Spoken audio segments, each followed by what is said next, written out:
IPL শুরুর আগেই বড় সিদ্ধান্ত, রাজস্থান রয়্যালস ছেড়ে দিয়েছেন সঞ্জু স্যামসনকে। কিন্তু এখন প্রশ্ন উঠেছে, এই সিদ্ধান্ত কি ভুল ছিল? এখন কি সেই সিদ্ধান্ত নিয়ে আফসোস করছে রাজস্থান রয়্যালস? কারণ দলের নতুন অধিনায়ক রিয়ান পরাগ যা বললেন তাতে চর্চা তুঙ্গে। চলুন পুরো বিষয়টি বিস্তারিত জেনে নেওয়া যাক। আইপিএল নিলামের আগেই বড় চমক দেয় রাজস্থান রয়্যালস। দল থেকে ছেড়ে দেওয়া হয় সঞ্জু স্যামসনকে। এরপর সঞ্জু যোগ দেয় চেন্নাই সুপার কিংসে। একজন অভিজ্ঞত উইকেট কিপার, ব্যাটার এবং অধিনায়ক, এমন একজন খেলোয়াড়কে ছেড়ে দেওয়া সহজ সিদ্ধান্ত ছিল না। 11 বছর ধরে সঞ্জু রাজস্থান রয়্যালসে খেলছে। শেষ 5 বছর ছিলেন দলের অধিনায়ক। 2022 সালে দলকে ফাইনালে তুলেছিলেন। 2024-এ প্লে অফে উঠেছিল দল, তবুও ট্রফি আসেনি। আর সেই কারণেই কি এই বড় সিদ্ধান্ত? জয়পুরে এক সাংবাদিক বৈঠকে রিয়ান পরাগ যা বললেন তা এখন ভাইরাল। তিনি বলেন, সঞ্জু ভাইয়ের মতো ক্রিকেটার পাওয়া সম্ভব নয়, এখানেই শেষ নয়। তিনি আরও বলেন, যেমন বিরাট কোহলি এবং রোহিত শর্মার মতো খেলোয়াড় পাওয়া যায় না, তেমনই সঞ্জু স্যামসনেরও কোনো বিকল্প নেই। এই মন্তব্য থেকে প্রশ্ন উঠেছে, তাহলে কি রাজস্থান নিজেরাই বুঝতে পারছে তারা বড় ভুল করেছে?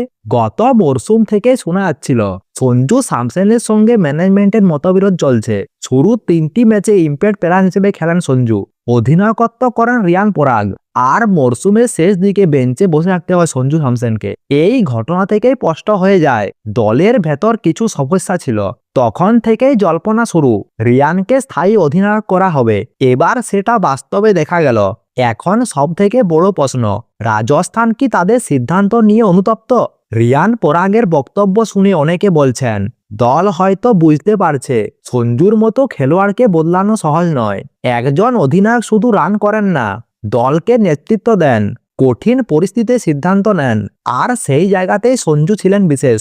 রিয়ান পরাগ চান অতীত ভুলে সামনে এগিয়ে যেতে। তিনি বলেন, গত মরশুমে আমরা অনেক ম্যাচ শেষ ওভারে হেরেছি, 5টা ছোটা ম্যাচ শেষ বলে হেরেছি। পরাগের মতে ম্যাচের মধ্যে 3-4টা ছোট সিদ্ধান্তই ফল বদলে দেয়। তাই এই বছর ফোকাস ম্যাচের শেষটা ভালো করা, ম্যাচের মধ্যে সঠিক সিদ্ধান্ত নেওয়া। সব মিলিয়ে সঞ্জু স্যামসনকে ছেড়ে দেওয়ার সিদ্ধান্ত আইপিএলে অন্যতম বড় আলোচনার বিষয়।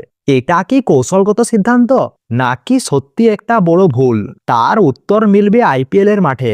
আপনার কি মনে হয়, রাজস্থান কি ভুল করেছে? আপনার মতামত কমেন্ট করে জানান।